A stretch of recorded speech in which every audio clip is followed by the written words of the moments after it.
Terima kasih untuk kesabarannya, Bapak Rusdian. Mohon maklum, Pak, terbiasa mahasiswa dengan belajar online, jadi agak sedikit meremehkan hal yang luar biasa ini. Saya sudah bolak-balik menyampaikan bahwa tidak mudah untuk mendatangkan CEO yang besar untuk masuk di dalam kegiatan belajar ya Pak, apalagi difasilitasi oleh negara. Mohon maklum ya Pak, kalau keluar galaknya begitu Pak, apalagi kalau Bapak dengar sendiri suara saya masih mindeng, jujur saya kurang sehat Pak. Tapi karena memang program pemerintah ini harus berjalan, saya tidak mungkin untuk tidak hadir ya Pak ya. Mohon dimaklumi Pak. Baik, tanpa memperpanjang waktu mahasiswa sekalian, siapa yang tidak membuka kamera, maka otomatis akan melihat sendiri kehadirannya di AIS dan juga nanti akan menjadi suatu gambaran bagi Ibu bahwa mulai pertemuan depan mungkin saya akan berlakukan pertemuan onsite. Baik, terima kasih mahasiswa sekalian. Mari kita mengikuti pembelajaran praktisi mengajar yang dilaksanakan dengan program pemerintah dengan dukungan pemerintah dan juga MBKM di UKI. Dan ini pertemuan Pak Rusdian Hafiz yang kedua di kampus UKI. Mohon maklum Pak, karena mahasiswanya berbeda dengan mahasiswa yang lalu Pak, ya karena di kelas yang berbeda. Dan bagaimana seperti apa perjuangan Pak Rusdian Hafiz menjadi seorang CEO akan kalian dapatkan, dan timbalah ilmu sebanyak mungkin, proaktif, bertanya, dan kalau bisa menimba atau meminta kesempatan agar apa yang kalian cita-citakan mungkin bisa berjalan melalui para senior, para entrepreneur muda yang memang mendahului kalian semua membuka usaha. Baik, waktu saya berikan kepada Pak Rusdian dan tim, dan juga selengkapnya nanti Pak Rusdian dan tim akan memperkenalkan lebih lengkap tentang perusahaan-perusahaan yang Bapak pimpin dan seterusnya. Terima kasih, saya persilakan Pak Hafiz. Baik, terima kasih banyak Bu Dr. Erni Murniarti atas pengantarnya pagi ini. Saya izin untuk memulai perkuliahan. Bismillahirrahmanirrahim. Assalamualaikum warahmatullahi wabarakatuh. Salam sejahtera untuk kita semua. Shalom. Om Swastiastu, Namo Buddhaya, salam kebajikan. Rahayu. Salam sehat dan juga salam semangat ya buat kita semua, khususnya kepada adik-adik mahasiswa-mahasiswi Universitas Kristen Indonesia kelas C ya. Kelas C yang kita banggakan semua. Pertama-tama mungkin saya perlu sampaikan di dalam kesempatan ini saya didampingi ya dengan Ibu Maudi, tim saya yang namanya tertera di layar iHigh Consulting ya, atau Ihsanat Harmoni Cendekia, seperti itu. Ya, langsung saja mungkin pertama saya ingin memperkenalkan diri dulu supaya adik-adik bisa mengenal saya dan juga perusahaan yang saya pimpin seperti apa. Nanti setelah itu mungkin saya gantian mau mengenal adik-adik dari kelas C ya, karena sebelumnya saya baru mengenal yang dari kelas H kemarin ya. Kelas H hebat-hebat Bu Erni ya, apalagi ada yang berani menerima tantangan juga. Nanti juga mungkin kita berikan juga kesempatan nih sama kelas C ya. Seperti itu.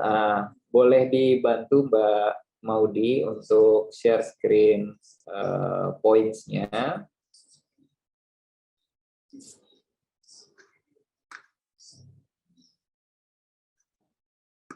Boleh diminta tolong bukakan aksesnya. Ya, mungkin boleh dibantu dari Pak Rafki ya, Pak. Kalau boleh minta izin untuk bukakan akses Pak Rafki.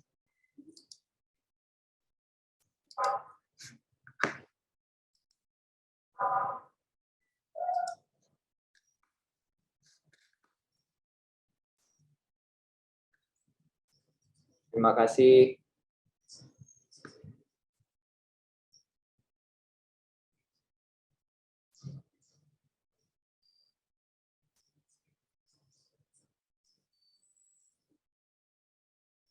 Ya, baik. Terima kasih Mbak Modi ya.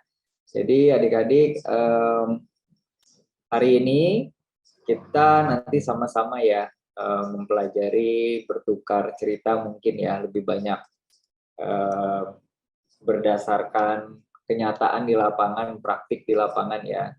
Ini saya menyesuaikan dengan silabus perkuliahan adik-adik yang di dalamnya setelah UTS ada subtopik ya tentang menelusuri gagasan dan merencanakan bisnis.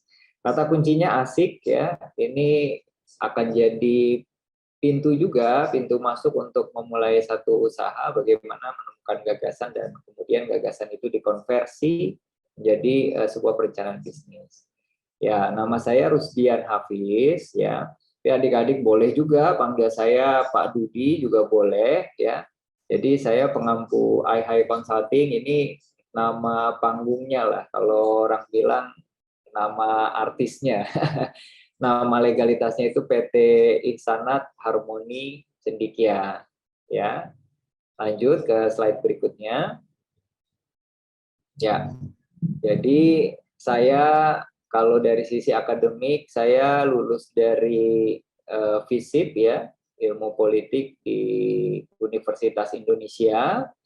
Jadi saya juga merupakan salah satu penerima penghargaan Wirausaha Muda Mandiri ya tahun 2009.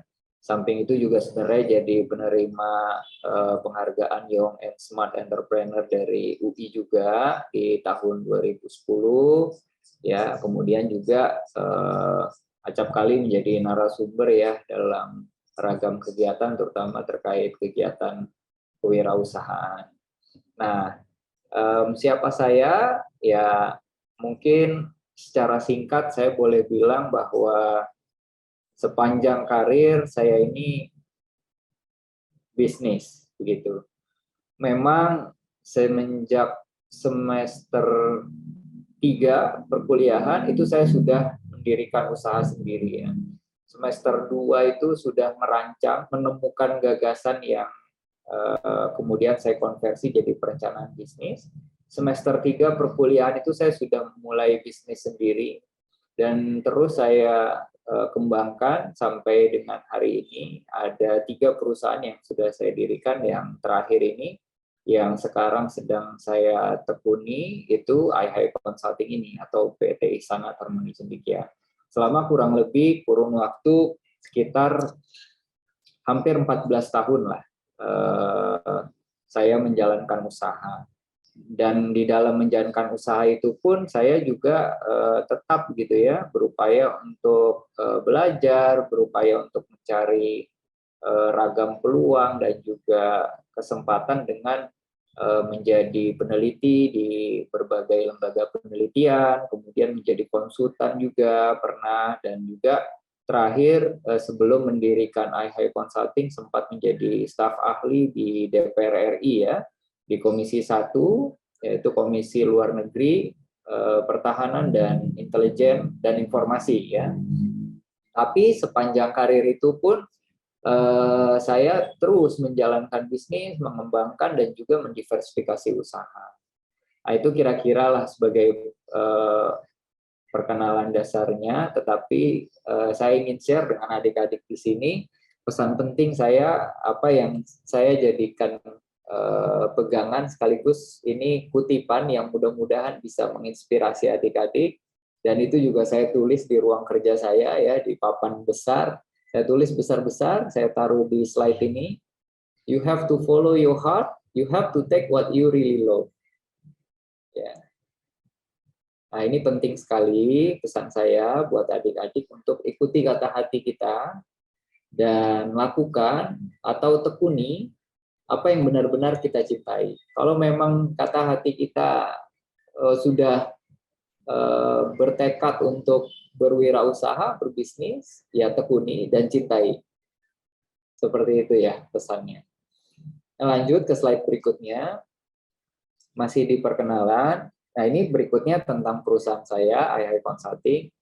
Ini bisa di search ya di LinkedIn, ada di websitenya juga ada, tapi kebetulan sekali websitenya sedang dalam proses maintenance ya karena ada perombakan besar.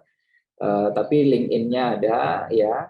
Singkat cerita, iHigh Consulting ini sebuah perusahaan konsultansi yang fokus pada pembangunan berkelanjutan. Mungkin di antara adik-adik bingung ya, ini usaha apa gitu ya. Ya kalau secara garis besar usaha itu ada dua macam ya, ada jasa dan barang. Kalau iHigh Consulting ini fokusnya pada jasa. Jadi bagaimana perusahaan saya ini berfokus pada memberikan bantuan konsultasi bagi organisasi-organisasi, khususnya organisasi internasional, dalam mendukung pembangunan berkelanjutan. Gitu.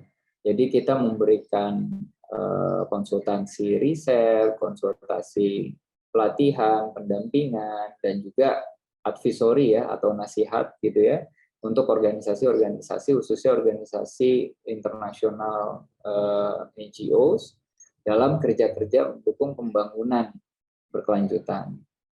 Lebih spesifik lagi, fokusnya itu di area-area yang relatif unserved areas begitu ya, atau mungkin daerah terpencil, terluar gitu ya. Apalagi wilayah timur Indonesia itu adalah fokus wilayah kerjanya. Seperti itu. Nanti boleh tanya-tanya lagi ya kalau bingung tentang iHigh Consulting. Lanjut. Ya, ini beberapa kegiatannya yang saya coba tampilkan karena dipesankan betul oleh Bu Erni untuk lebih banyak cerita tentang praktik ya. Ini kegiatan-kegiatan saya dan iHigh Consulting, ada beberapa cuplikan foto ketika saya jadi narasumber, kemudian juga bagaimana saya jadi trainer, kemudian memimpin diskusi baik di hotel, di studio maupun di pinggir pantai ya. Dan terkadang juga nggak nutup kemungkinan gitu ya untuk melakukan diskusi-diskusi di sawah, di kebun seperti itu. Dan ini ada foto ketika saya lagi rapat sama tim di kantor ya, bagaimana kerja-kerja hari ini tuh relatif lebih fleksi ya. Jadi gambarannya kerja-kerja kayak konsultan gini, wirausahawan perusahaan konsultansi ini nggak harus pakai jas, pakai dasi, ya, atau pakai sepatu pantofel. Itu saya yang pakai baju hijau tuh, foto pojok kanan atas. Jadi santai aja pakai kaos sama tim. Kita lagi brainstorming satu buah project ya di Kalimantan. Bisa sambil nyemil-nyemil kayak gitu. Dan di bawah pada saat yang sama juga bisa menyesuaikan diri ya, meeting dengan brainstorming dengan salah satu pejabat tinggi. Ini cuplikan saya ketika brainstorming dengan Wakil Menteri Desa ya, Pak Budi Aris Setiadi di kantornya. Jadi begitulah, ini salah satu gambaran ya kalau jadi pengusaha, ya kita harus fleksi. Kadangkala kita di studio, kadang di lapangan, kadang di hotel, kadang ya kita harus kerja di kantor, kadang kita bertamu dengan pejabat tinggi, kadang kita berdiskusi dengan working class, dengan nelayan, dengan petani, seperti itu. Lanjut, saya kasih cuplikan lagi sedikit tentang kegiatan saya di slide berikutnya. Ini ada potongan video bagaimana hari ini tuh kerja-kerja menjadi sangat fleksibel semenjak era digitalisasi, khususnya dalam konteks bisnis ya, wirausaha. Kita bisa kerja di mana saja, kapan saja, pada saat yang sama kita tetap bisa memberikan layanan gitu ya. Produk kita tetap bisa kita jual dan kita mendapatkan uang dari kerja itu. kita mendapatkan keuntungan dan juga tentu saja memberikan manfaat.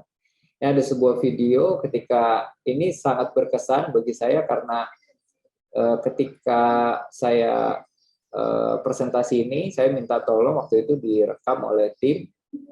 Saya sedang mengikuti sebuah tender konsultansi project dengan organisasi internasional dari Switzerland, dan kebetulan sekali jadwal presentasinya tuh sangat mendesak dan juga mepet karena saya harus melakukan penerbangan dari Kupang ke Labuan Bajo. Kalau saja penerbangan saya delay, saya nggak akan bisa presentasi dan itu tidak boleh didelegasikan juga gitu.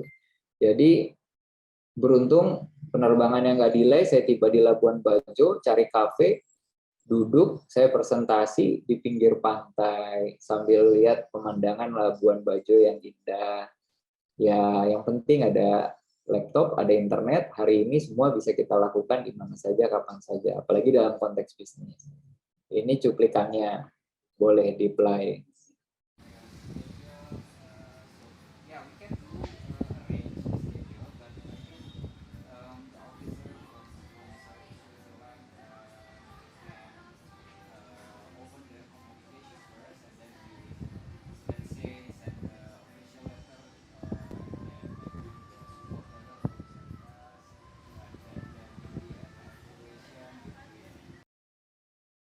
Ya, makasih. Nah, dan ternyata menang tendernya.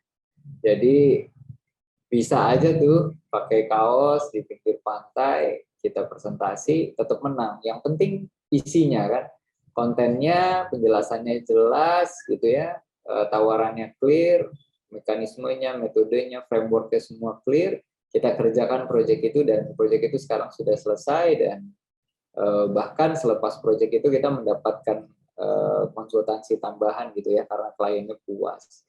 Nah, pada saat yang sama di video berikutnya cuplikan juga saya bisa juga kemudian bertindak gitu ya, memberikan layanan konsultansi untuk pejabat-pejabat pemerintah. Nah, ini dilakukan di sebuah hotel di Maumere yang view-nya menurut saya begitu indah gitu ya.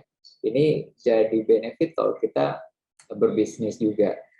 Nah, ini boleh di-play videonya, Mbak Mudi.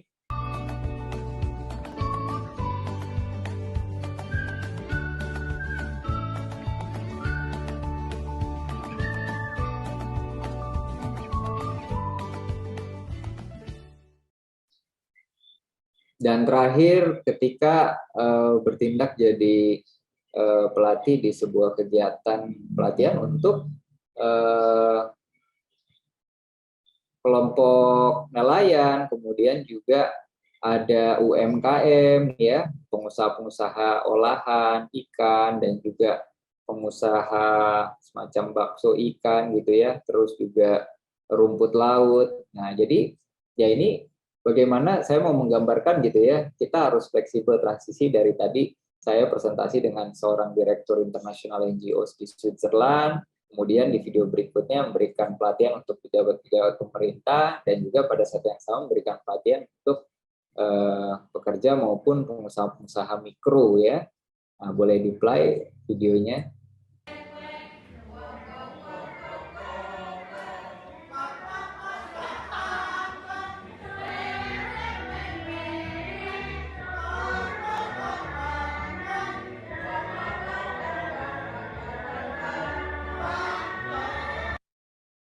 Ya itu lagi ngajak bercanda, kuek. Sayangnya kita lagi online ya.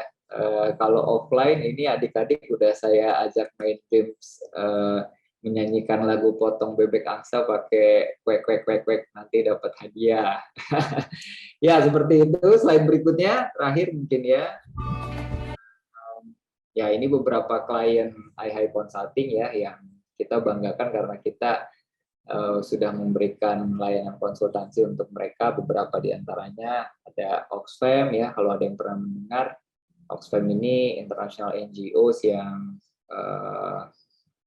berasal dari Inggris ya. Kemudian ada United Cities Local Government Asia Pasifik, ini lembaga multilateral se-Asia Pasifik ya. Kemudian ada Caritas Switzerland dari Switzerland, Solidar Suisse dari Switzerland, Kopernik ini di Bali, sebenarnya dia yayasan lokal tetapi registernya di New York ya. Kemudian Humanity Inclusion ini dari Prancis, dan terakhir ada World Vision dari Amerika Serikat. Dan berikutnya, slide berikutnya, ini beberapa contoh produk-produknya iHigh Consulting yang udah kita delivery kepada klien ya. Ada yang bentuknya rekomendasi, advisory, assessment, dan sebagainya, dan itu terus kita produksi ya, dari satu konsultansi ke konsultansi lain untuk kita tingkatkan kualitasnya. Ya, mungkin cukup sekali perkenalannya dari saya tentang siapa saya, latar belakang saya, dan juga perusahaan saya. Boleh kalau ada yang mau bertanya, tetapi sebelum itu gantian saya mau tanya dulu di antara adik-adik, siapa di sini yang mau memperkenalkan dirinya. Silahkan raise hand. Ada yang berani kah?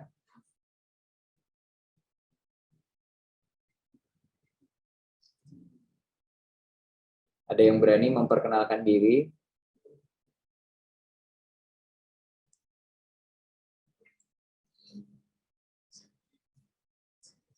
Ayo, jangan malu-malu. Ini enak ini kelasnya, nggak terlalu sepadat yang kemarin ya, yang sebelumnya sampai 90 orang. Ini kan cuma 30 sekian. Jadi kita bisa interaksi lebih intensif. Siapa yang... Iya, Pak. Kemarin itu ada 3 kelas yang kekeh pengen masuk, Pak. Sekarang saya batasi karena justru yang di luar kelas saya tidak bisa kendalikan, Pak, karena mereka yang di luar kelas saya tidak bisa kendalikan. Mohon maaf ya, Pak. Ini hanya satu kelas 41 mahasiswa seharusnya. Oke. Makasih, Pak. Silahkan adik-adik, siapa nih yang berani memperkenalkan diri? Kalau nggak ada yang berani ya saya tanya.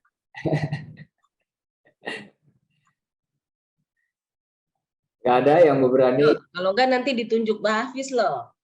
Coba nih, calon entrepreneur kan? Wah, saya senang nih. Biasanya berani, tumben kali ini takut ya? Ada 2 nih, Bu Erni. Ya, Pak. Ada 2 nih yang berani. Wes, keren. Francisca Anastasia, Yes. Yeremia Ricardo. Silakan Francisca. Diki malu langsung tutup kamera dia. Francisca Anastasia, boleh memperkenalkan. Ya, apakah suara saya terdengar, Pak Rusdian? Terdengar, tapi memang agak kecil ya. Oh, ya.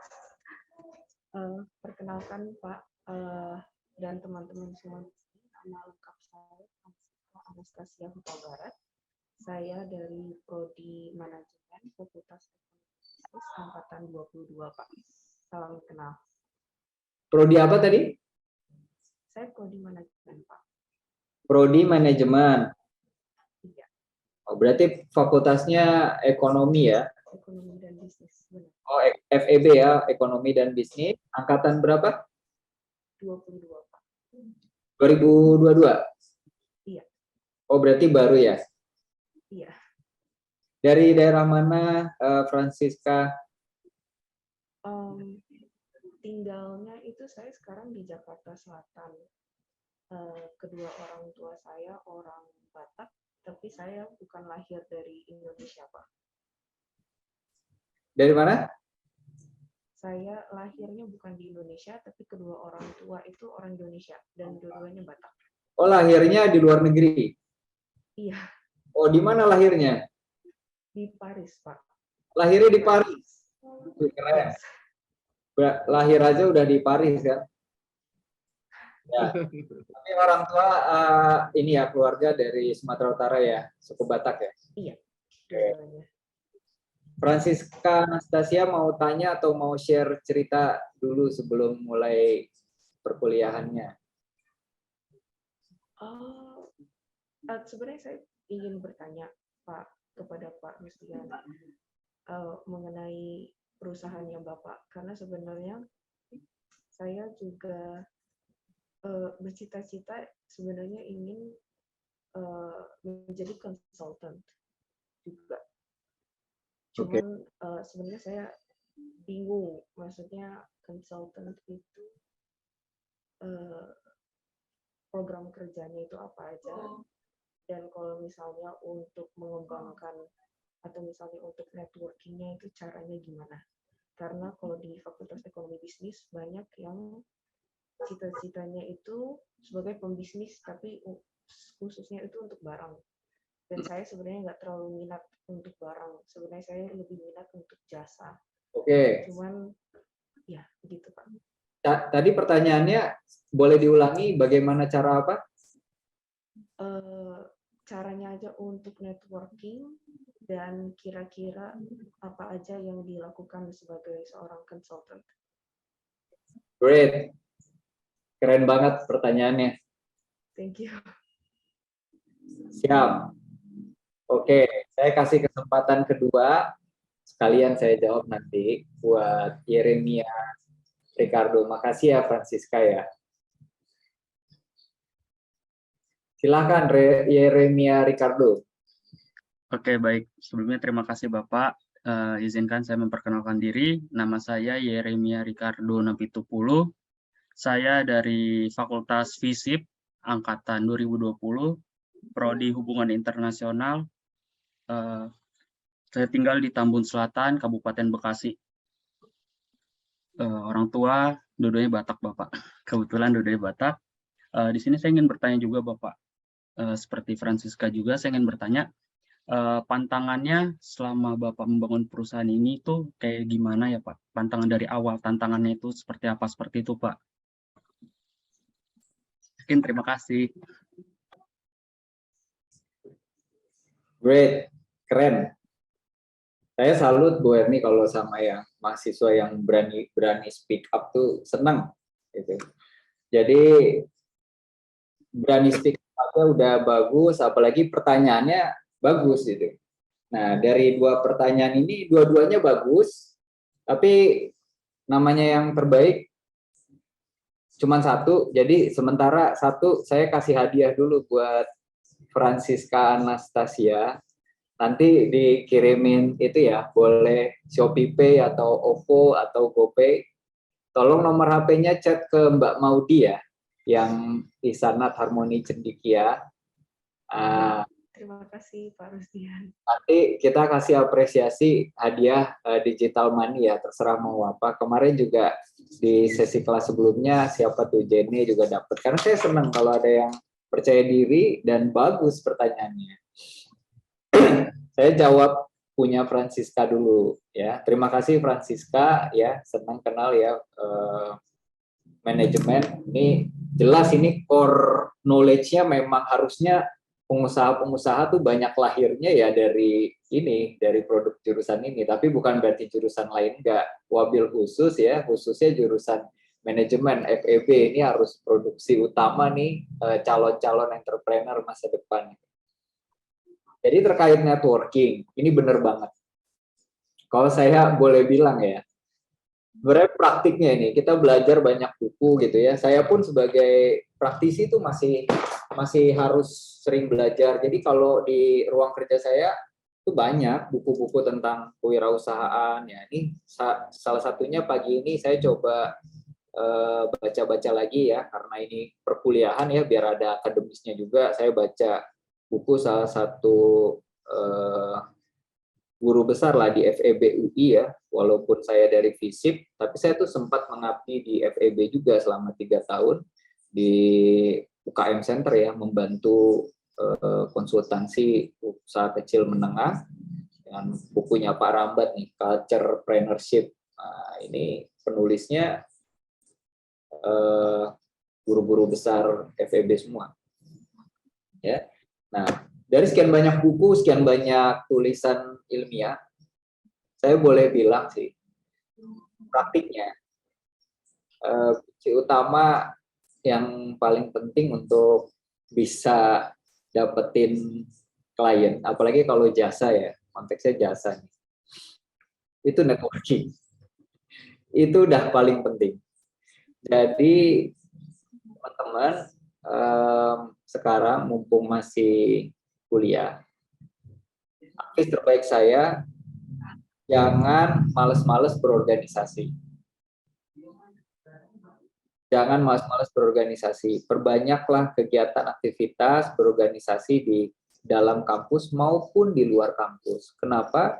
Karena perkenalan dari organisasi itu yang justru nanti ketika teman-teman sudah masuk dunia kerja ya, artinya bukan harus menjadi pekerja, maksudnya dunia profesional, itu akan membuka begitu banyak opportunity.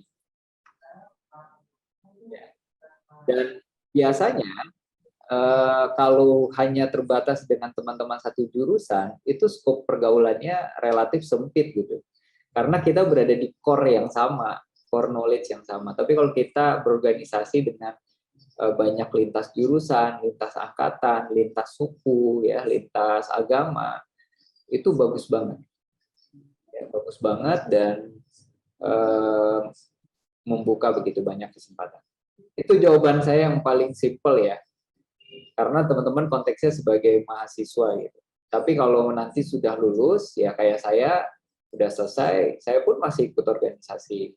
Sekarang saya jadi pengurus Ikatan Alumni FISIP UI. Saya aktif, walaupun pada kegiatan-kegiatan seperti itu, ya kita boleh katakan itu kita consuming waktu banyak, menghabiskan waktu itu banyak, menghabiskan tenaga banyak. Kadang-kala kita juga harus keluar biaya gitu ya.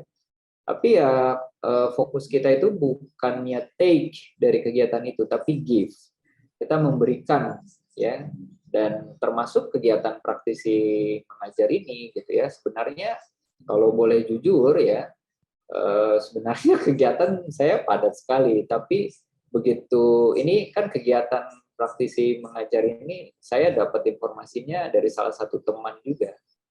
Salah satu teman yang notabene beliau itu menjadi salah satu tim yang merancang program praktisi mengajar. Jadi karena beliau kenal saya, disarankanlah saya untuk join. Saya pikir waktunya saya bisa apa enggak gitu ya. Kalau dari sisi semangat, saya sangat semangat. Saya sangat senang lah kalau ketemu adik-adik mahasiswa kayak gini ya, yang mau belajar. Tapi apakah waktunya mumpuni? Ya saya sempat khawatir, tapi tim saya bilang harus gitu, harus berbagi gitu ya. Niatnya, salah satu niat bikin perusahaan ini ya berbagi ilmu, pengetahuan dan wawasan, makanya saya mau ikut. Dan ya ini bagian dari networking juga akhirnya. Saya akhirnya kan jadi senang banget ketemu sama Bu Dr. Erni, ya ini tambah teman, tambah kolega dan jejaring profesional. Dan sekarang kenal juga dengan Francisca Anastasia dan Yeremia yang mungkin suatu saat nanti, saya nggak tahu ya, mungkin adik-adik jadi calon pengusaha, kita bisa bermitra, ya, atau mungkin pun misalkan jadi profesional, kita bisa bermitra, ya kan? Nah, seperti itu. Itu jawaban saya terkait dengan networking. Nah, Anastasia pertanyaannya dua ya. Satu lagi, bagaimana kiatnya menjadi konsultan? Ya, kalau konsultan ini sebenarnya luas banget, gede banget ruang lingkupnya. Dan biasanya image orang itu kalau konsultan kecenderungannya kalau nggak hukum, perpajakan, teknik. Biasanya seputar itu. Kalau nggak konsultan hukum, konsultan perpajakan, konsultan teknik. Jarang banget orang mendengar tentang konsultan sosial seperti saya gitu ya.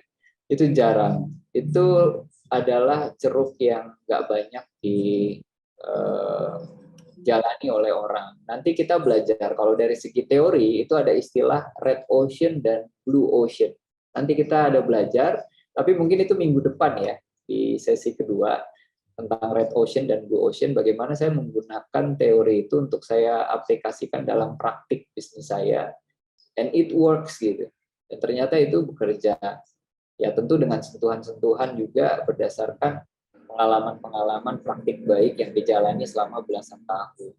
Kayak gitu. Tetapi intinya menjadi konsultan itu fokus utamanya nomor satu. Mungkin agak terdengar klise, tetapi bagi saya ini penting.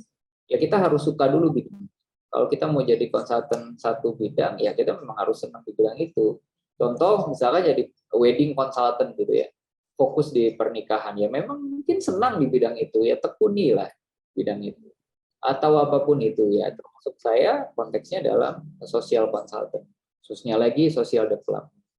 Kuncinya itu, senang dulu bidangnya. Nanti kalau Anastasia udah senang, baca bukunya akan tentang itu terus.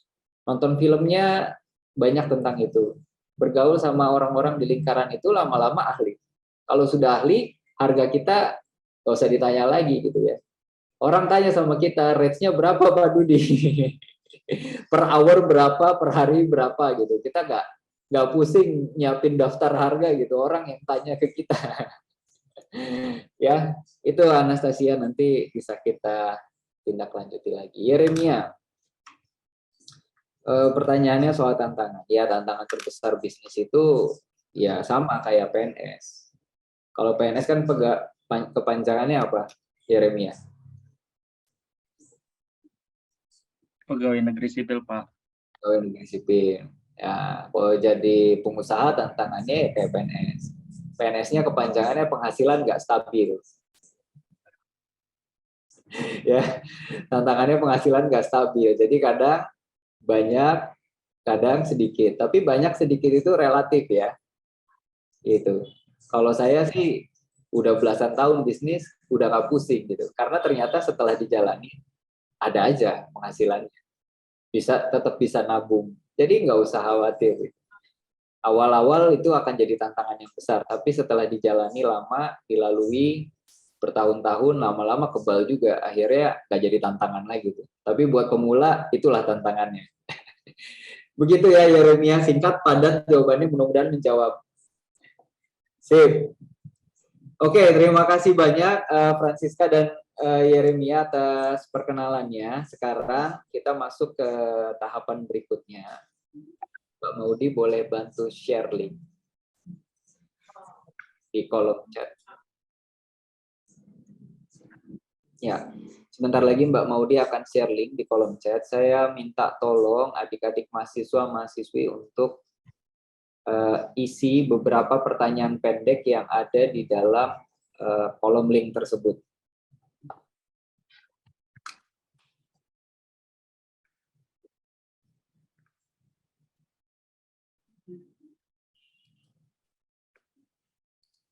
Sudah muncul linknya ya. Silakan, saya kasih waktu 5 menit, sekarang 10.52 sampai 10.57. Silakan diisi.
Cukup ya Mbak Maudi.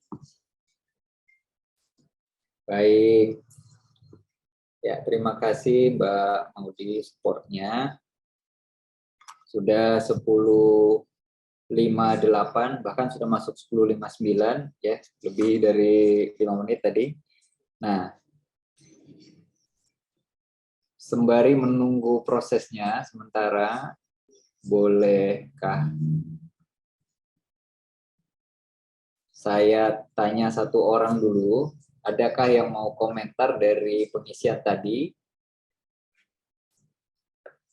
Ada yang berani memberikan komentar atau tanggapan?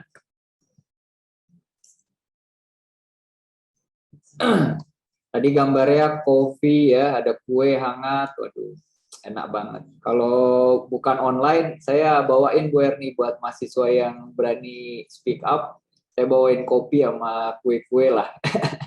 Mungkin suatu saat ya, lain kesempatan nanti ya Bu Erni, kapan-kapan ya, kita atur lagi. Ada yang berani komentar atau memberikan tanggapan?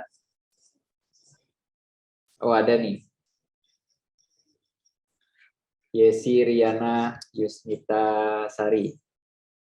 Ya, silakan. Baik, selamat siang Bapak Rusdian. Kalau dari yang linknya tadi, mungkin tanggapan saya kalau bisa memilih, sebenarnya saya ingin bisa punya penghasilan tetap, tapi juga membuka usaha. Jadi nggak memilih satu, kayak nggak trade off gitu, tapi maunya dua-duanya. Gitu aja Pak. Yesi Riana Yusnita Sari, jurusan apa? Saya dari jurusan hubungan internasional Pak. HI juga ya, HI Fisik. Angkatan? Ya. Angkatan? Oh, angkatan 2020. 2020. Dari daerah mana? Saya dari Surabaya, Pak. Oh, dari Surabaya. Ya. Arek Surabaya. Arek Surabaya, ya. Siap. Iya, iya, iya.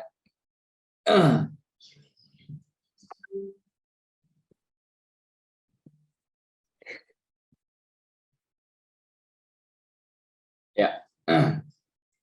Yesi Riana Yusnita Sari maunya kalau bisa memilih, kalau bisa punya pendapatan tetap, tapi buka usaha juga gitu.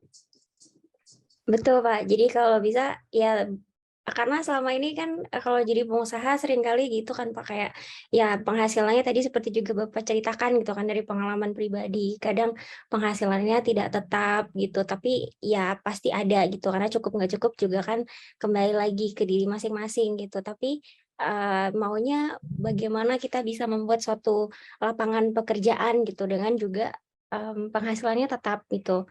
Terus dulu saya pernah dengar cerita satu orang pengusaha ya Pak yang dia membuat tempe tapi terus go internasional tapi kemudian tempenya itu juga dari berbagai macam gitu. Apa namanya dari quinoa gitu. Kalau kalau kita kan kayak nggak pernah kepikiran gitu, hah quinoa bisa dijadiin tempe gitu. Kayak ya luar biasa gitu ya Pak. Kayak itu suatu pengalaman yang menarik gitu. Terus jadi besar gitu. Tapi ya mungkin memang untuk bisa sampai di tahap itu jauh gitu ya Pak. Maksudnya prosesnya panjang gitu untuk bisa sampai pada tahap di mana kita bisa membuat lapangan pekerjaan tapi pada saat yang bersamaan juga pemasukannya stabil gitu. Gitu. Ya, tapi saya senang karena Yesi berani frankly speaking ya, bicara apa adanya gitu ya. Iya Pak, realistis Pak. Bagus. Walaupun sebenarnya nanti dalam praktiknya, ya ini tanggapan saya. Dalam praktiknya ketika kita berbisnis itu, mau nggak mau, seiring waktu berjalan, kita tuh akan terus berhasrat ya untuk mengembangkan bisnis kita. Dan juga bahkan mendiversifikasi bisnis kita. Nah, dengan diversifikasi itu, lama-kelamaan kita akhirnya punya pendapatan tetap juga yang kita setting. Gitu. Jadi sekarang saya fokus mengurus iHigh Consulting. Ini cerita saya ya, karena hari ini kan praktisi mengajarnya sama saya. Cerita yang lain bisa lain lagi. Saya share pengalaman saya. Di samping iHigh Consulting ini saya ada satu perusahaan lagi yang boleh dibilang saya udah nggak kerja di situ. Saya cuma boleh dibilang hanya ya kerja mungkin tetap kerja gitu ya, tapi 10% lah. Hanya sesekali meeting dengan para pengurus, sangat jarang, ya, tidak tiap bulan juga, mungkin 3 bulan sekali gitu ya, sesuai kebutuhan. Tetapi dari perusahaan itu saya udah punya pendapatan tetap, ya bentuknya dividen. Ya. Kok bisa Pak? Ya bisa ya, seiring berjalan waktu begitu. Ketika bisnis kita udah berkembang, ya kita nggak perlu lagi kerja, uang kita yang kerja. Gitu.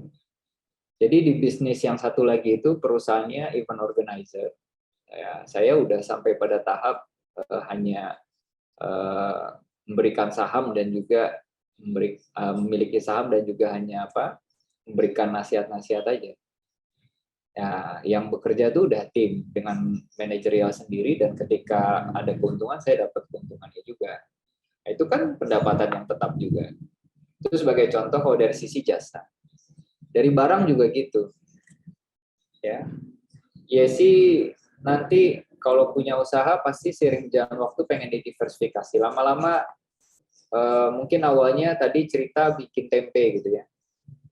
Tempenya maju, sudah punya tabungan. Nah, ketika udah ada tabungan, ya tabungannya dibelikan aset. Misalkan dibelikan mobil. Mobilnya tapi disewakan. Itu kan jadi pendapatan tetap lagi. Atau tabungannya dibelikan properti, belikan rumah, atau kos-kosan, disewakan, belikan apartemen, disewakan. Itu kan jadi pendapatan tetap juga.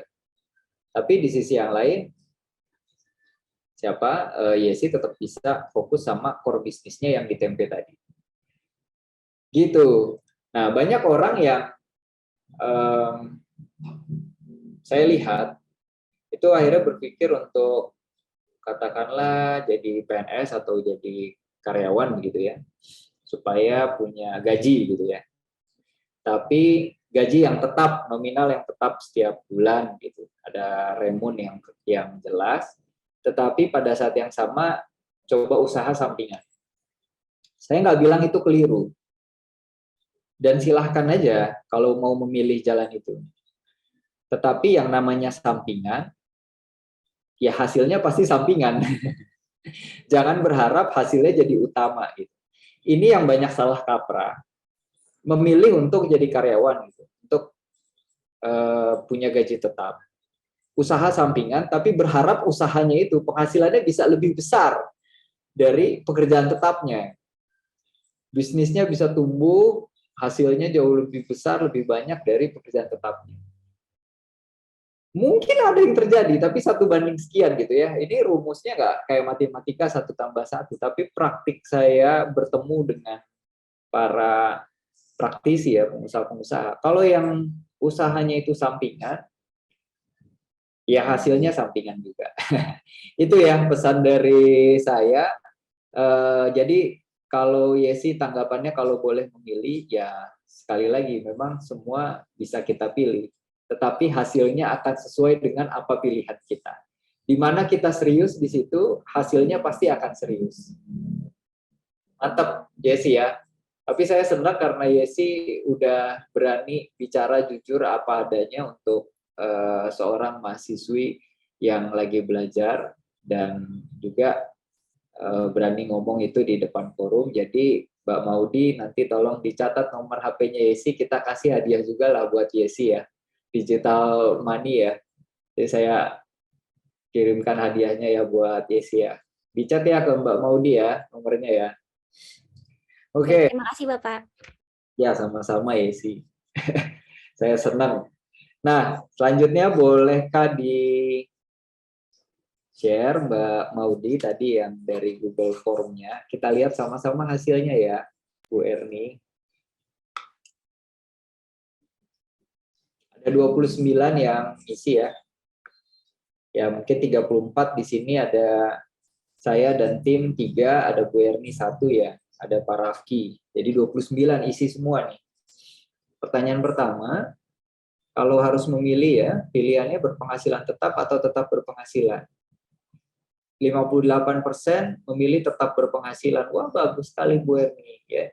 Jadi lebih dari separuh di kelas C ini itu mindsetnya udah sesuai dengan mindset wirausaha tuh.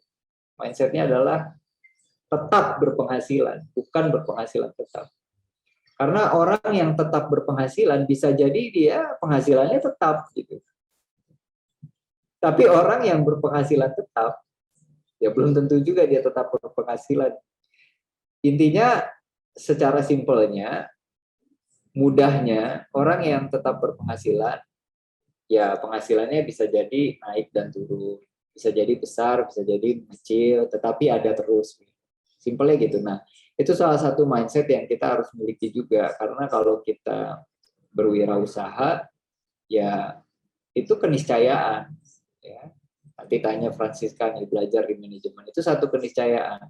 Kalau kita ada order, pasti penghasilan kita bertambah. Ketika sepi order, turun. Tapi itu satu hal yang biasa. Lanjut pertanyaan berikutnya. Apa pilihan Anda, mencari lowongan kerja atau membuka lowongan kerja? Wah, ini luar biasa juga bagus. 86% ingin membuka lowongan kerja. Saya tunggu aksinya ya. Ini rata-rata angkatan 2020 dan 2022. Berarti kalau yang angkatan 2020, ini sekitar 2 tahun lagi udah lulus. Kurang lebih ya. Yang 2022, 4 tahun lagi saya tunggu. Buka lowongan kerja, nanti saya lamar. Bercanda ya. Jadi, kalau mindsetnya udah pengen buka lapangan kerja udah bagus. Makanya saya sering pesan kalau di pertemuan-pertemuan terkait kewirausahaan kayak gini, saya ingin sebarkan prinsip kalau bisa buka lowongan kerja, kenapa harus cari lowongan kerja? Ya, ini pesan buat adik-adik, kalau bisa buka lowongan kerja, kenapa harus cari lowongan kerja? Kadang-kadang saya suka prihatin gitu. Kemarin di kantor sama tim menyaksikan berita ada sebuah pameran job fair ya, pameran lapangan kerja ya. Saya nggak sebut lah di mana lokasinya. Tapi dari situ kita lihat ya bahwa lapangan kerja tuh begitu dicari-cari gitu. Orang antri berebut untuk dapat informasi tentang lowongan kerja tuh rela gitu, sampai berjam-jam lama-lama. Kadang-kadang saya mikir gitu ya, padahal sebenarnya mungkin waktu yang dihabiskan untuk itu kalau disiapkan untuk berwirausaha tuh udah bisa menemukan satu gagasan baru dan juga bisa dikonversi jadi sebuah perencanaan bisnis dan itu bisa menghasilkan uang. Tapi ya itu, mungkin dengan kegiatan-kegiatan seperti ini kita bisa masifkan lagi pesan kalau bisa buka lowongan kerja, kenapa harus cari lowongan kerja. Udah bagus sekali nih Bu Erni, kita tunggu aksinya 2 tahun lagi atau kalau bisa lebih cepat lebih baik. Karena saya semester 3 kuliah, saya udah buka lapangan kerja. Dalam tempo 1 tahun, saya udah buka 9 lapangan kerja. Ya mungkin nggak banyak-banyak banget dibandingkan pengusaha-pengusaha besar. Tapi itu baru usaha 1 tahun. Masuk tahun kedua itu udah belasan lah karyawan saya. Digaji setiap bulan. Ya. Lanjut ke bawah, jika harus memilih satu opsi, apa prioritas Anda? Uang dalam nominal besar atau informasi penting? Wah, ini udah bagus. 58% lebih memilih informasi penting. Benar, karena informasi itu lebih dari uang nilainya. Ya.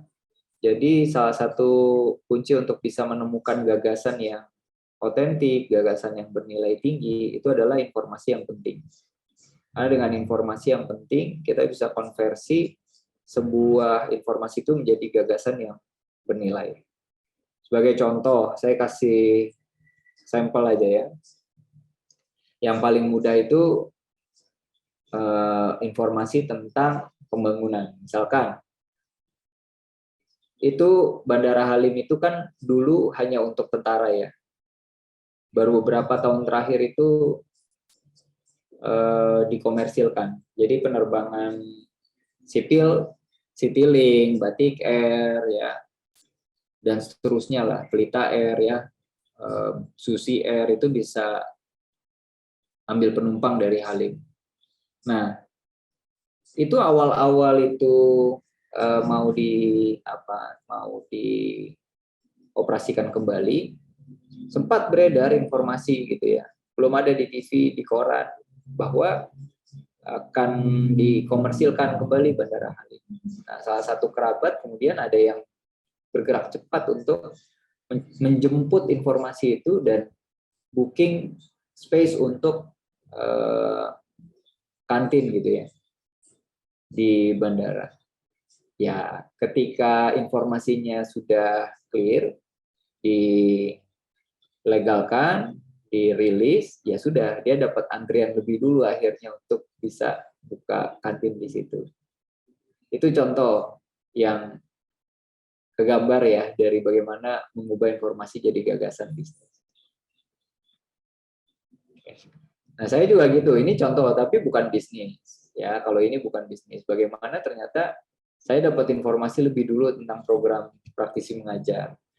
Nah, begitu programnya dibuka, saya udah tahu akan seperti apa kegiatannya. Jadi ya bagi saya lebih mudah untuk bisa menyiapkan diri. Dan bersyukur sekali ya ketemu Bu Erni. Ya seperti itu. Jadi itu pentingnya informasi dan juga dalam konteks bisnis saya. Jadi beberapa kali saya tuh dapat informasi dan termasuk yang sekarang sedang terjadi juga. Karena pergaulan tadi pertanyaan Anastasia ya, networking. Saya udah dapat nih informasi akan ada satu tender di bulan ini yang akan dibuka. Kisi-kisinya udah dapat, padahal tendernya belum dibuka. Saya udah mempersiapkan diri. Nah, nanti ketika tendernya dibuka, ya saya udah nggak terlalu kaget karena persiapan saya pasti akan lebih matang dibandingkan kompetitor. Itulah pentingnya informasi. Ya, lanjut berikutnya waktu.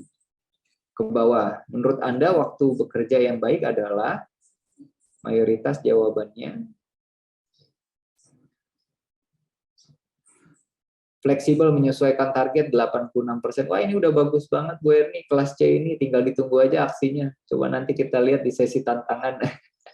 Ya, jadi bekerja tuh kalau pengusaha itu clear sekali, nggak ada istilah jam 8 sampai jam 5 sore itu. Ya, mungkin ada jam kerja, saya pun di perusahaan punya jam kerja jam 8 sampai jam 5. Itu kan jam kerja formal. Tapi secara real, praktik, itu nggak bisa dipakemin kayak gitu. Karena bisa jadi di luar jam itu kita tetap harus kerja, Dan di dalam jam yang formal itu bisa jadi kita harus lakukan sesuatu yang di luar direncanakan. Atau extra miles. Kayak gitu. Intinya, seorang pengusaha itu wirausahawan fokusnya pada deliverable. Jadi, targetnya jelas, timeline-nya dibuat fleksibel menyesuaikan output atau outcome yang ingin dicapai, tahapan-tahapan target yang ingin dikejar. Udah bagus, lanjut ke bawah. Berapa rupiah modal minimal untuk membuka satu usaha? Aduh, ini serem-serem banget jawabannya ya. Kurang lebih 30 juta, 100 juta, 500 juta sampai 1 miliar. 50 juta, ada yang 1 juta nih satu orang. 200 juta, 10 juta, 500 juta, waduh, 1 M, minimal 10 juta. Jadi Mbak Maudi ada nggak yang jawabannya 0 rupiah atau dengan seminimal-minimal? Bentar dicek raw datanya dulu.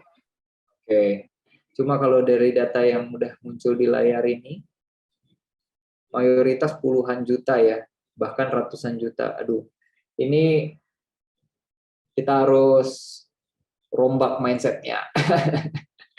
Ya, rombak total mindsetnya. Kemarin di kelas H ada sih 2 orang tuh, saya salut juga ya, jawabannya 0 rupiah. Terus dia kasih contoh dropshipper, bagaimana mekanisme dropshipper bisa jadi solusi usaha tanpa modal. Bagus. Ada yang 2.000 rupiah gitu ya. Jawabannya, wah bagus. Jadi mindsetnya harus ditanamkan dulu di kepala bahwa buka usaha tuh nggak harus puluhan juta atau ratusan juta. Kalau di kepala kita udah mikir kayak gitu, kita nggak usah usaha adik-adik. Bener, karena nggak banyak orang yang punya uang sampai puluhan juta, ratusan juta, bahkan miliaran. Tapi kan nggak semua syarat wirausaha harus kayak gitu. Kalau syarat wirausaha tuh harus punya modal 1 miliar, berarti yang boleh jadi pengusaha yang cuma punya uang 1 miliar. Enggak, semua boleh jadi pengusaha, semua boleh jadi bisnismen, semua boleh jadi wirausaha dengan modal berapapun. 0 rupiah bisa, Pak? Bisa. Ya duitnya 0, tetapi jejaringnya kan bisa. Makanya ada istilah buka bisnis modal dengkul. Kayaknya klise, padahal enggak. Ya saya udah praktekkan sendiri. Gitu. Ini nyata kok. Jadi saya hanya menghubung-hubungkan aja. Kalau orang bilang kayak calo bahasa sederhananya. Kayak calo, tapi terjadi gitu. It works, itu menghasilkan uang dan akhirnya bisa jadi perusahaan yang established dan bisa menguntungkan. Ini saya dapat laporan nih. Gak ada yang bilang no. Atau dropshipper dari Mbak Maudi. Oke, saya tekankan di sini. Jawabannya nggak harus sebesar itu ya. Ini praktik real di lapangan, nggak harus sebesar itu. Bahkan 0 pun bisa, dalam tanda petik gitu ya. Artinya kita tukar dengan ya tenaga, waktu, dan pikiran. Cerita konkret yang sering saya pakai itu adalah bagaimana saya mempertemukan sebuah proyek dengan seorang investor yang notabene itu deposan di sebuah bank. Karena kebetulan saya kenal dengan salah satu, ini ya karena gaul aja, kenal, disambung-sambung dengan salah satu marketing kredit bank. Saya ditawarin untuk pinjam uang di bank, tapi saya nggak ambil. Saya bilang saya ada proyek, bisa nggak dibiayai? Saya bilang ini hanya jangka pendek, 4 bulan proyeknya selesai, saya butuh biaya sekian ratus juta, nanti kalau selesai proyek, keuntungannya bagi 2. Saya bilang gitu. Apakah ada yang bisa membiayai? Ya, teman saya tawarkan dengan bank. Saya bilang, saya nggak mau dengan bank karena ini jangka pendek. Akhirnya dikenalkan dengan salah satu deposan yang punya uang, sekian ratus juta. Ya, daripada uangnya mengendap begitu saja gitu ya, nggak digunakan secara produktif dan padat karya, dikenalkan dengan saya. Modalnya modal dempul, artinya modal dempul ya saya modal jalan aja, jalan ketemu. Bahkan dalam pertemuan itu nggak sempat kita untuk ngopi gitu, nggak sempat untuk ngeteh. Saking ya itu dilakukan secara singkat gitu. Ini ada proyek, ada peluang, karena informasi yang saya punya. Mau nggak kita garap? Saya butuh uangnya, saya bisa garap ini. Tapi saya butuh cash-nya cepat. Kalau setuju, transfer uangnya ke saya kerjakan proyeknya, selesai keuntungannya kita bagi 2. Dilalahnya mau gitu, yaitu modal jejaring. Karena mungkin teman saya ini percaya dengan saya. Dia yakinkan bahwa proyek ini real, nggak bodong. Nah, deposan itu yang punya uang percaya dengan teman saya. Ya modalnya itu aja. Kepercayaan aja, networking. Itu dalam contoh real yang saya lakukan. Akhirnya terjadi deal hari itu. Tanpa kopi 1 gelas pun. Ngobrol cuman kayak di sorry gitu ya, kayak di depan ruko gitu. Ngobrol singkat karena waktunya cepat, salaman, langsung transfer di dalam bank, uangnya saya terima, langsung saya olah. Berhasil proyeknya selesai, bagi hasil keuntungan, dan terus perusahaan itu dikembangkan yang tadi saya bilang, sampai sekarang. Dan itu udah miliaran nilainya. Kayak gitu. Dan itu bisa dilakukan. Nggak harus sampai miliaran. Ya. Jadi mulai sekarang tanamkan dalam pikiran kita bisa dari berapapun. Bahkan kemarin jawabannya ada yang dropshipper, menurut saya tuh bagus banget. Itu contoh bisnis yang bisa dari nol. Ya. Kurangilah mindset usaha tuh berat harus ratusan juta, miliaran, kalau nggak kita nggak akan pernah usaha. Lanjut ke bawah, profesi impian Anda. 51% usaha sendiri, bisnis atau freelance, 15 orang. Bagus. Udah hebat. Yang mau jadi PNS, 2 orang. Kemudian berikutnya yang mau kerja di NGO, yayasan atau foundation, 2 orang. Yang 13% pegawai BUMN ya. Pertamina, PLN, Garuda Indonesia, dan seterusnya. Ya, karyawan sisanya karyawan swasta, perusahaan asing, perusahaan dalam negeri, dosen, guru, dan tenaga kependidikan cuma 1, Bu Erni. Anggota Polri 1, TNI 1. Ya, ini luar biasa, udah lebih dari separuh ya, 51%. Saya tunggu aksinya. Profesi impiannya ingin jadi wirausahawan, bisnis, freelancer. Udah benar kalau sudah memiliki profesi impian itu, dan juga pada saat yang sama sudah punya mindset untuk buka lowongan kerja. Kita tunggu saja aksinya, nanti kita lihat di sesi tantangan gue. Oke, terima kasih adik-adik. Boleh kembali ke slide. Ya.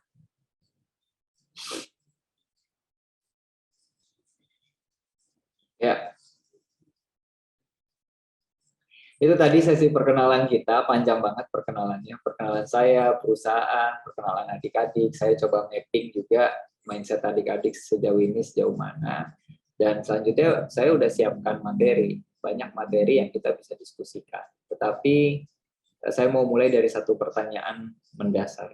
Menurut adik-adik, apa yang membuat suatu bisnis itu berhasil?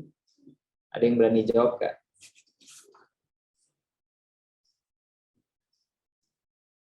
Mica, Angelia, Rowing. Ya, silakan Mica. Oke, terima kasih Pak atas kesempatan yang diberikan. Kalau menurut saya, yang membuat suatu bisnis itu berhasil, sebenarnya yang paling mendasar adalah ketekunan dari wirausahawan itu sendiri. Kalau menurut saya, kenapa demikian? Ya, ketika kita berada dalam posisi terendah nantinya, ketika kita membentuk suatu bisnis, pastinya akan ada ya tantangan ke depannya. Mungkin kita udah ada di titik gimana kita bosan gitu.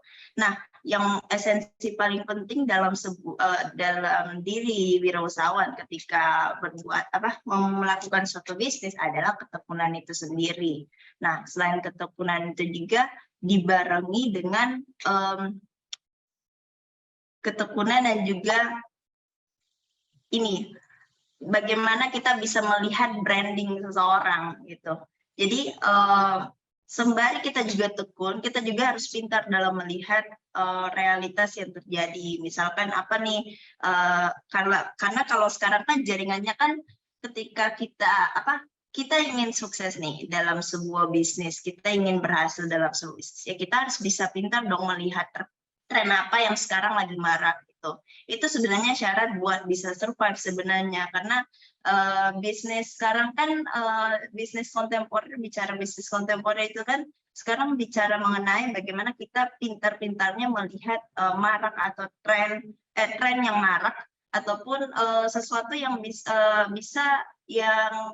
bilang ada gelombangnya lah. Jadi ada dua itu sih kalau dari saya Pak, ketekunan dan juga pintar dalam melihat realitas yang terjadi di dalam dunia jaringan dan juga dunia bisnis seperti itu.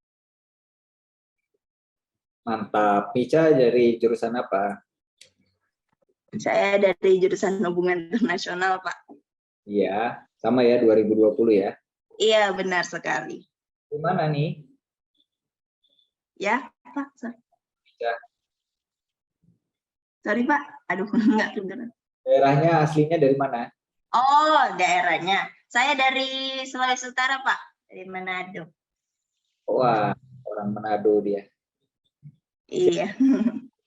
Ya, Mica jawabannya bagus ya. Tekun dan lihat tren. Itu sebenarnya sesuai dengan subtopik kita hari ini yang saya mau coba bagikan ke adik-adik, bahwa ya selain tekun, yang paling penting itu ya kita punya gagasan yang menarik dan jelas. Dalam konteks ini tadi Mica sampaikan bisa melihat tren gitu. Dasarnya kita berwirausaha itu kan kita menawarkan suatu kebermanfaatan.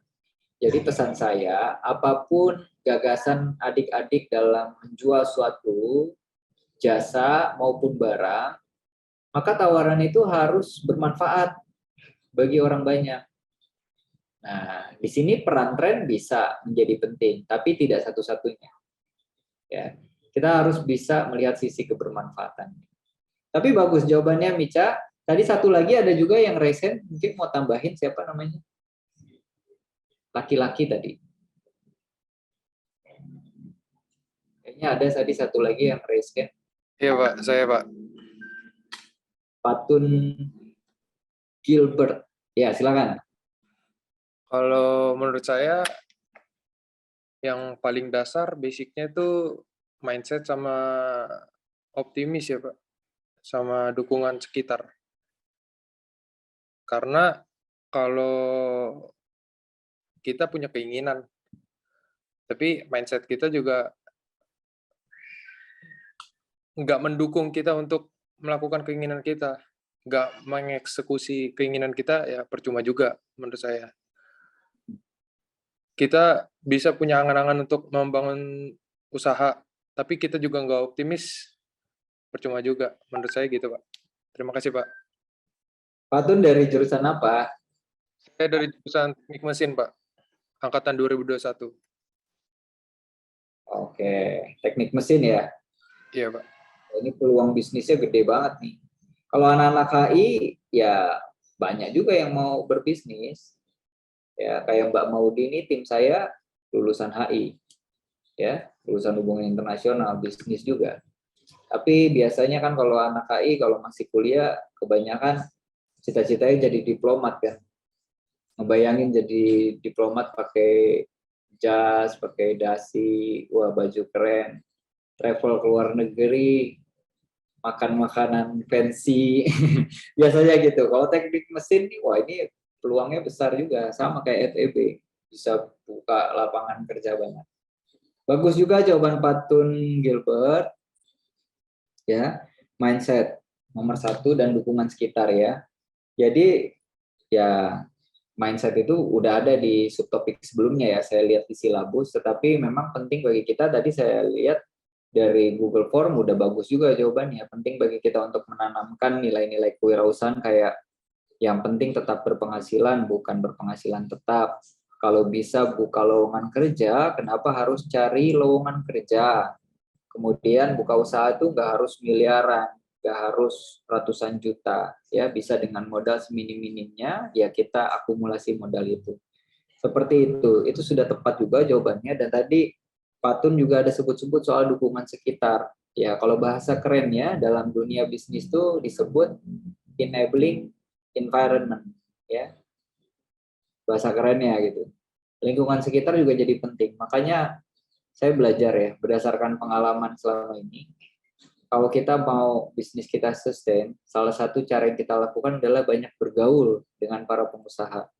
Saya tuh nggak peduli latar belakangnya, sukunya, agamanya, kemudian latar belakang pendidikannya. Kalau dia pengusaha, saya akan antusias untuk ajak ngobrol. Usahanya apa? Udah berapa lama usaha?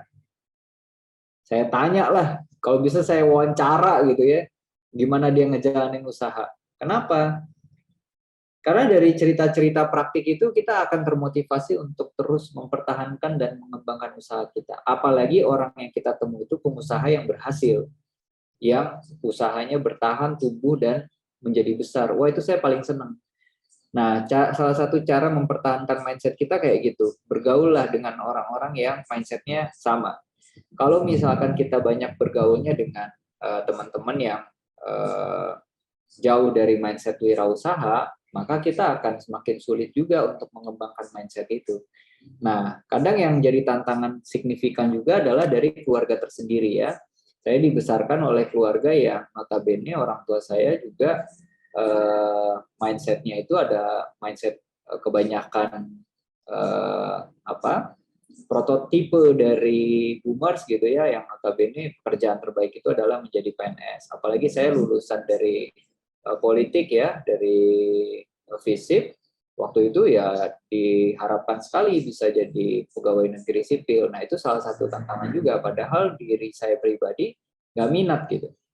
Nah, bagaimana saya meyakinkan orang tua dan keluarga itu bukan jalan yang mudah juga, sampai akhirnya yang bisa mengubah dukungan itu apa? Hasil.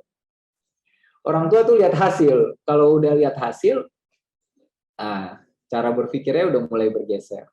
Kadang-kadang kesulitannya di situ. Makanya saya bilang perbanyak bergaul dengan yang mindsetnya sama-sama wirausaha. Nah kalau keluarga, cara paling mudah hasil. Walaupun nggak harus ya, dengan pendekatan-pendekatan yang baik, karena sejatinya kita yang lebih mengenal keluarga kita sendiri, kita bisa kok dapat dukungan. Bersyukurnya saya nggak butuh waktu lama. Dalam tempo bisnis waktu itu kurang dari 3 tahun lah, 2,5 tahun, itu kelihatan. Biasa orang paling mudah lihat tuh ada hasil properti atau kendaraan. Kurang dari 3 tahun saya udah beli kendaraan sendiri. Baru dari showroom, Grass gitu ya. Kelihatan ternyata usaha bisa membuahkan hasil gitu ya, berikan keuntungan. Wah, mulai bergeser dukungannya. Kayak gitu ya. Bagus jawabannya Mika dan Pak Tun. Coba ke slide berikutnya. Nah, apakah yang dimaksud dengan gagasan? Perlukah orisinalitas dalam sebuah gagasan? Nah, ini pertanyaan berikutnya lagi. Jadi saya lebih banyak diskusi aja ya. Ini arahan dari Bu Erni, harus lebih banyak diskusi berdasarkan praktik-praktik. Silakan, siapa yang mau tanggapi ini? Waktu kita tinggal 5 menit lagi soalnya, sebelum nanti saya tutup dengan tantangan. Ada yang mau jawab?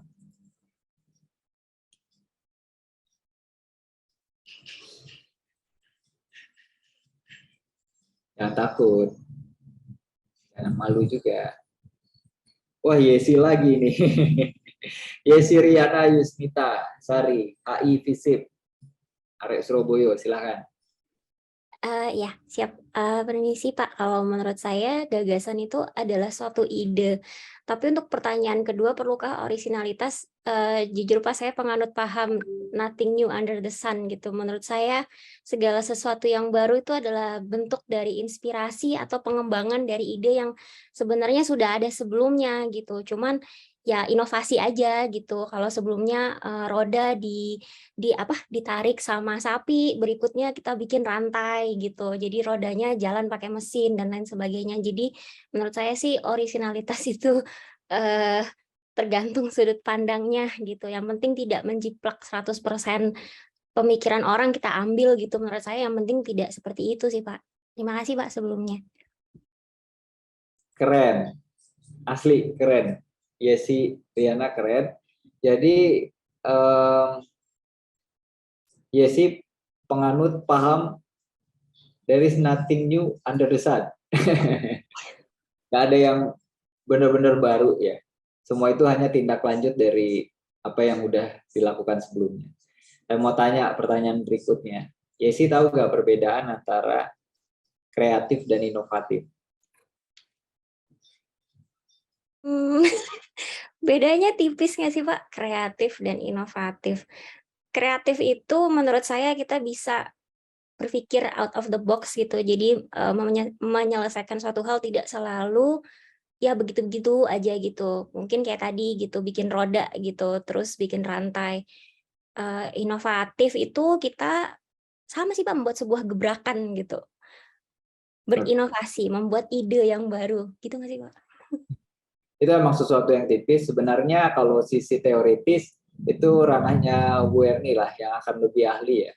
Tapi dalam konteks praktik saya mau bilang dua-duanya penting. Ya banyak yang bilang kalau kreatif itu relatif sesuatu yang tingkat kebaruannya itu lebih besar. Tingkat kebaruannya itu lebih tinggi. Kalau inovatif itu pengemasannya aja yang berbeda. Biasanya begitu. Kecenderungan definisi yang banyak dipakai ya. Nanti Bu Erni dari kelas-kelas berikutnya bisa jabarkan lebih jauh, tetapi dalam konteks praktik saya mau bilang dua-duanya penting dan itu harus ditanam dan suburkan di dalam mindset kita sehingga kita tuh bisa menemukan gagasan. Dan hal menarik dari praktik itu, kalau gagasan itu jujur ya, itu kadang-kadang seringkali, acap kali munculnya tuh malah bukan dari brainstorming yang formal, dari meeting formal di ruang kerja gitu ya, pakai papan tulis, ya itu juga bisa memunculkan. Tapi maksud saya, pesan saya jangan dibatasi di situ. Justru saya tuh sering gitu muncul ide pas lagi misalkan duduk aja gitu ya, ngeliatin langit, atau pas lagi macet-macetan di mobil gitu ya, sendirian. Atau bahkan yang sering terjadi, ini fakta ya, itu lagi mandi gitu, di shower gitu, terus mikir apa, itu muncul gagasan. Udah, kalau udah ketemu, tuh saya langsung buru-buru catat di notes saya atau di memo di handphone. Nanti saya bawa ke meeting, ada ide nih kayak gini, bikin gini-gini, ketemu orang lain. Nah, muncullah di situ ide-ide inovatif untuk pengemasan, kayak gitu. Ya, jadi kalau untuk menjawab pertanyaan ini yang dimaksud dengan gagasan ya satu ide ya karya gitu ya, satu pemikiran yang itu bisa dikejawantahkan dalam bentuk nanti satu produk, apakah jasa atau barang. Dan perlukah orisinalitas dalam sebuah gagasan? Nanti kita lanjut di sesi berikutnya di pertemuan kuliah yang kedua. Tetapi apa yang tadi disampaikan oleh Yesi sedikit banyak sudah benar. There is nothing new under the sun. Sah banget dalam sebuah bisnis untuk kita memodifikasi satu produk dan juga ATM istilahnya, amati tiru modifikasi, mengembangkan produk itu dengan lebih baik lagi. Ya, nanti kita bahas di pertemuan berikutnya. Ini boleh sekilas ya slide-slide saya nanti di minggu depan ya kita akan belajar. Sorry Mbak Maudi pelan-pelan tadi. Ya kita akan sama-sama belajar tentang red ocean dan blue ocean dan praktiknya. Ya, kemudian juga berikutnya gagasan dalam pengembangan pasar ya, pengembangan market kita, bagaimana kita menjual produk kita baik jasa maupun barang. Terus berikutnya tentang tren, berikutnya nanti tentang mengoptimalkan potensi, berikutnya ini rumusnya dan bagaimana praktiknya nanti mengidentifikasi satu potensi ya. Lanjut. Nah, ini detailnya. Lanjut. Ya, penasaran ya. Tunggu minggu depan. Lanjut. Studi kasus, nanti kita lihatlah contoh-contoh dari pengusaha-pengusaha besar seperti Pak Tirto Utomo ya. pendiri Aqua. Boleh nanti riset-riset dulu, baca-baca dulu. Lanjut berikutnya, Uniqlo. Nah, siapa yang nggak tahu Uniqlo sekarang ya? Nah, sempat jadi orang terkaya di Jepang nih pendirinya. Nanti kita jadiin studi kasus juga. Lanjut. Ya, masih tentang Uniqlo, boleh dibaca-baca menuju minggu depan. Lanjut. Ya, terakhir tantangan. Ini udah habis waktu saya. Ya, udah selesai dan sebagai penutup saya mau kasih tantangan. Tantangan ini juga udah saya berikan ke kelas sebelumnya ya, kelas H. Sekarang kelas C. Tapi sebelum saya infokan tantangannya, saya mau tanya dulu, ada gak di sini yang berani terima tantangannya tanpa saya kasih tahu tantangannya apa? Ada gak? Saya belum kasih tahu tantangannya, jelasnya, detailnya, sanksi dan juga benefitnya. Tapi saya mau tanya, ada gak yang berani sebelum saya kasih tahu tantangannya? Raise hand. Francisca Anastasia, 1. Ada lagi? Francisca siap ya? Sebagai pengalaman, Pak. Ada Mika. Oh, ada Mika. 2. Apa lagi? Ada lagi? Seru nih tantangannya loh, mahasiswa sekalian, teman-teman. Siapa nih? Stefan. Ada lagi? Cuma 3 orang yang berani. Ini Stefan jurusan apa? Angkatan berapa? Izin jawab, Bang. Saya AI 20. Oh, HI juga. Oke. Di mana nih Stefan? Saya di Jakarta sih, Bang. Oh, Jakarta. Tapi dari Kecil. Oke. Asli Jakarta ya, Stefan. Oke. Ada lagi? Apa cukup 3 orang?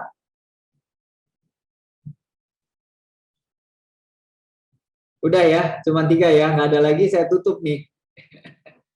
Oke, ditutup 3 orang aja. Saya kasih tantangannya sama yang pokoknya prinsipnya tuh udah dapet ya. Mindset wirausahanya udah melekat di kepalanya. Kalau ada tantangan tuh jangan dihindarin gitu, tapi dihadapin ya. Apalagi ini kan dalam konteks praktisi mengajar, nggak mungkin melanggar hukum ya. Ya, pokoknya kalau ada tantangan siap aja dulu. Masalah berhasil atau enggak itu nomor 2. Yang nomor 1 berani dulu, nanti baru diatur strateginya. Jadi dari 3 orang, Mbak Francisca Anastasia ya, Yesi Riana, Mica Angelina Loik sama Stefan, 3 nama ini. Mohon sekali chat WhatsApp numbernya ke Mbak Maudi. Ya. Boleh chat. Nanti lusa di-invite ke grup atau paling cepat besok sore, paling lama lusa di-invite ke grup. Di dalam grup itu nanti ada Bu Erni dan juga peserta yang dari kelas H.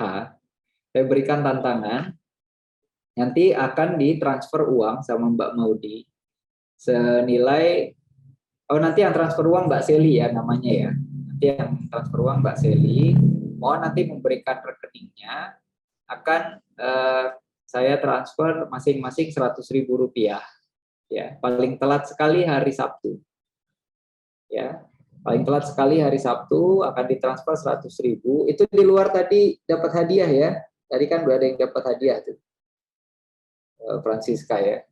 Nah, terus setelah ditransfer hari Minggu, Senin, Selasa 3 hari, tantangannya harus belanja produk di pasar tradisional. Apapun produknya. Ya. Apapun produknya sesuai gagasan masing-masing dan harus dijual kembali di dalam waktu 3 hari tersebut. Ya. Nanti hari Rabu saya tunggu Ya, hari ini hari Rabu, berarti hari Selasa ya. Selasa saya tunggu laporannya. Berarti sorry saya ketukar. Saya pikir ini kelas yang sama kan. Jadi ini hari Rabu, paling telat di transfernya Jumat. Berarti kegiatannya dilakukan Sabtu, Minggu, Senin. Hari Selasa saya tunggu laporannya. Akan ada 3 aspek penilaian untuk menentukan siapa yang paling berhasil. Yang pertama itu kejujuran. Yang kedua yang gagasannya paling unik. Yang ketiga nilai keuntungannya. Nah, nanti yang paling berhasil adalah yang poinnya paling tinggi dari 3 poin itu. Dan pasti akan saya ulas di pertemuan minggu depan ya. Penerima tantangan ini akan saya ulas di pertemuan minggu depan, praktiknya di lapangan seperti apa. Seperti itu. Dan nanti saya siapkan hadiah juga lah buat yang paling berhasil menyelesaikan tantangan ini, ada hadiah tambahan lagi. Jadi belajar, dapat ilmu, pengetahuan, wawasan, jejaring pada saat yang sama bisa dapat uang juga nih. Sekalian praktek. Ya, 3 orang, Francisca, Mika sama Steva, tolong chat WhatsApp numbernya ke Mbak Maudi, apakah sudah semua?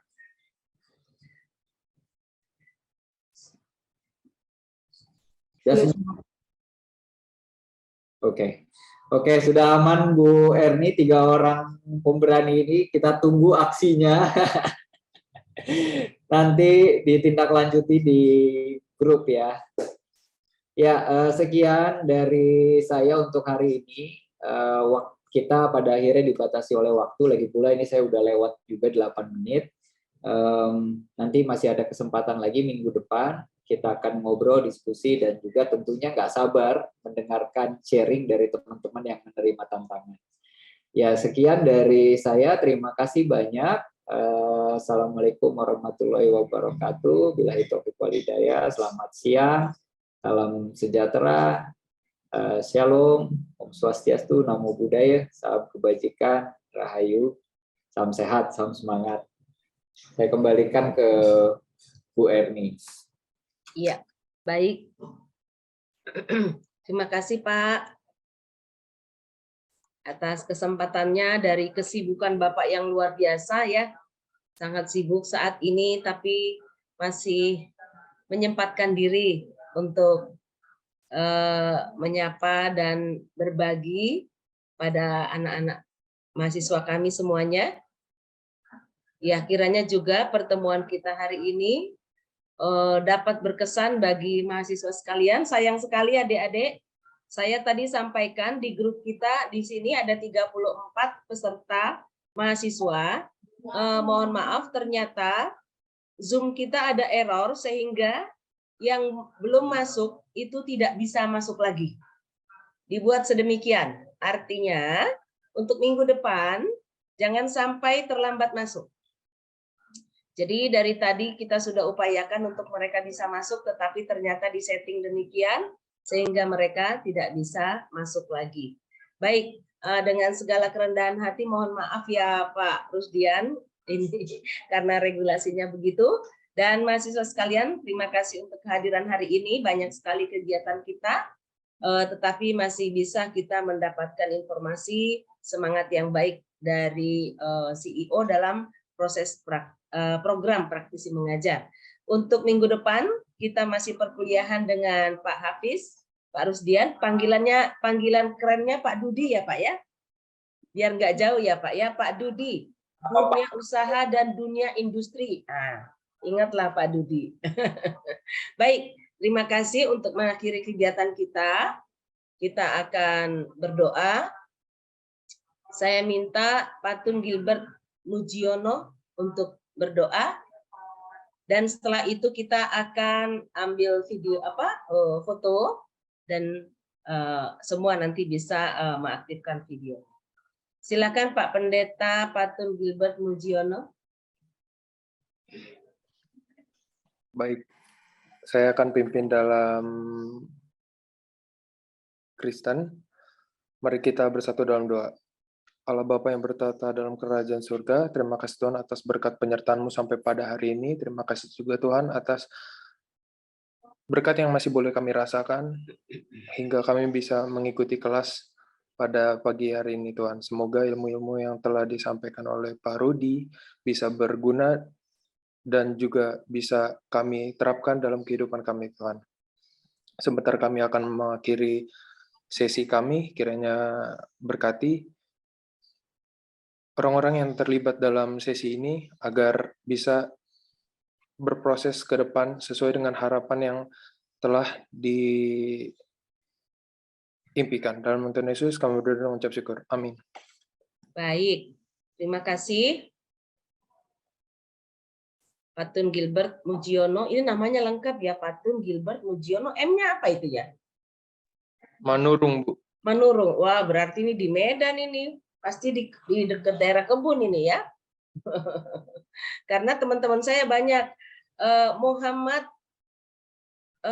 Nababan gitu. Seru-seru Pak. Jadi unik gitu Pak ya.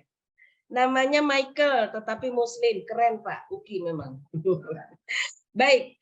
Mahasiswa sekalian, pengumuman sedikit untuk resume hari ini. Linknya sudah saya kirimkan di dalam room chat. Namun saya tambah waktunya 2 jam setelah ini untuk mengirimkannya ya. Dan selanjutnya adalah mohon izin Pak Rusdian, Pak Dudi, kita akan pengambilan foto untuk acara praktisi mengajar ini. Mohon kesediaannya Pak Rafki. Ya Bu, selamat siang Bu Erni, Pak Rusdi dan Saya nggak teman-teman ketemu semua wajah saya dari tadi, kemana ya Pak? di klip galeri Bu. Oke, izin teman-teman semua open kamera ya. Masih ada yang tutup. Luke Bornemani, Jenny Aditya, Yohanes. Oke, ini sisanya dari tim. yang bisa masuk ya, kasihan teman-teman 47 nggak bisa masuk semua. Lorenza belum open cam, Juliet. Oke, kita ambil 2 sesi foto ya. Yang satu senyum aja ya. 3, 2, 1. Ditahan. 2 slide. 3, 2, 1. Bentar. Oke, sesi kedua fotonya gini. Uki unggul. Ayo. Tahan ya. 3, 2, 1. Sambil senyum. Bentar, tahan. 3, 2, 1. Oke, terima kasih teman-teman. Erni. Terima kasih Pak Dudi. Terima kasih. Mohon maaf kalau ada yang salah-salah kata. Mahasiswa sekalian, jangan lupa ada kewajiban ya. Pukul berapa hari ini saya tunggu? Sudah lewat ya? Oke, tugas-tugasnya dikumpulkan lewat link yang Ibu kirimkan. Oke, sampai ketemu semuanya. Terima kasih kehadirannya. Terima kasih. Terima kasih Bu, makasih Bang. Erni, Pak Rusdian, Hafiz, tim iHigh Consulting. Ya. Ya, izin ya Pak. Terima kasih Pak Dudi.